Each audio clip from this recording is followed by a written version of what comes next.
As you know, we're having a home improvement week this week here on 3+U. For a lot of you, having the little maintenance things we've been talking about, the beautiful furniture to add to your house will be yours to enjoy, but perhaps you are looking to sell your house. So what home improvements should you be tackling to get that house sold? Well, you're lucky because Charlotte Mabry is on the show this morning with the Charlotte Mabry team, and she's got the list for us. So good to see you. Good morning. There is a list, and you know, people want to think about those pretty things, but I might suggest you start with maintenance items.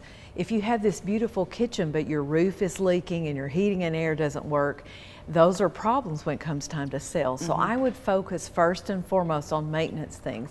Be sure your roof is in great shape, your heating and air is serviced, that there are no leaks, just the maintenance items. Get those taken care of before you ever start on the pretty things. Because I guess if you come into a house and there's a crack in the foundation or there's something that looks like it's been overlooked, the question becomes, well, what else have they ignored that I'm going to inherit? What's been covered up? Absolutely. So it's good to take care of that first. Once you've addressed those maintenance items, there are some great things that you can spend money on today to improve your home that are the hot things people are looking for. One of the first things that we have people asking for that's a little unique right now is something called an ADU, an accessory dwelling unit. That's the fancy term for an apartment or a mother-in-law suite or a teen hideout. And so having that ability to add that to your home, maybe whether you finish a basement or you finish a garage or an apartment above a garage, with people liking to do Airbnb and that sort of thing, having that opportunity is a great selling point and a good place to invest, particularly if you have family members that would love to hide out in a spot like that. One advice would be sure you ask your homeowners association before you start with that, to be sure that you're adding that appropriately. So when you talked about the home improvement things, my first thought went to the age-old make your front door vibrant and appealing. Absolutely, that's something you can definitely do. Curb appeal is so important. And when someone walks up to your home, the front door is what they see first. And that's a good way. If you spend, let's say, $2,000 on a new front door, you will recoup that entire $2,000 and then some by having expended that on your front door. I guess where it gets tricky is in the kind of subjective, the things that you like. Oh, I would like these bathroom fixtures, but the person coming in might not. Well, if you choose things that are timeless, but yet a little trendy, in other words, they're what people are looking for right now, you'll be fine. Another piece of advice might be, don't wait until the year or the 6 months before you sell to make these changes, because you won't get to enjoy them. I see it over and over again. People come in last minute, spruce up their home, it's beautiful, and then they sell it. And they never got to participate in enjoying it. So maybe think ahead 2 or 3 years before you think you might ever sell. Go ahead and begin to remodel and make those changes where you can enjoy it.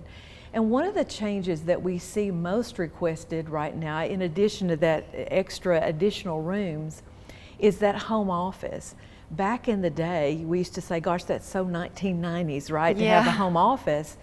But COVID changed a lot of things, and that is something that everyone is looking for right now, is a dedicated home office space, a space to work from, even though many people have returned to work.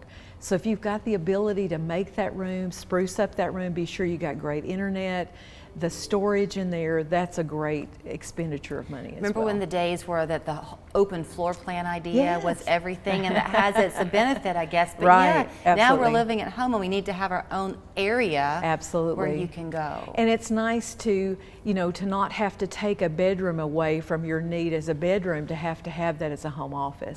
So those homes that do have dedicated home office space, those are selling well.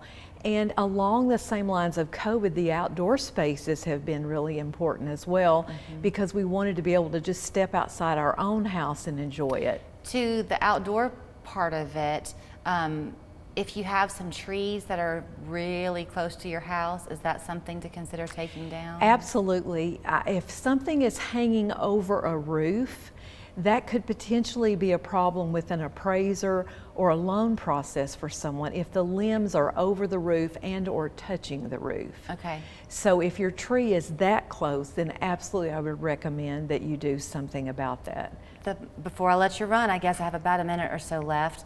The market, is it still stabilizing? It is stabilizing. It is such a great time to be both a seller and a buyer. We're in that unique spot where sellers don't necessarily get tippy top dollar like they did, but they still get top dollar.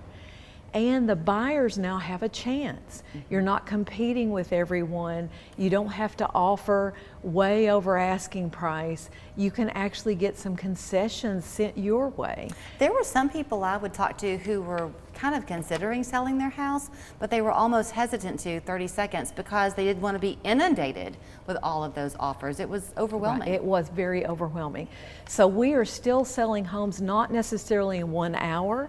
It might take a week or two to sell them, but we are getting still great prices on those. But the buyers now are not so rushed, and they can make better decisions, which is better for the seller as well. So it's actually a really, really good time to buy and sell right now. So don't feel guilty for making a honey-do list for this weekend, because those maintenance things are what you want to focus on if you're looking to sell. Thanks for the tips. You're more than welcome. Thank you. You can connect with Charlotte and her entire team at thecharlottemabreyteam.com. Their phone number 593-5588.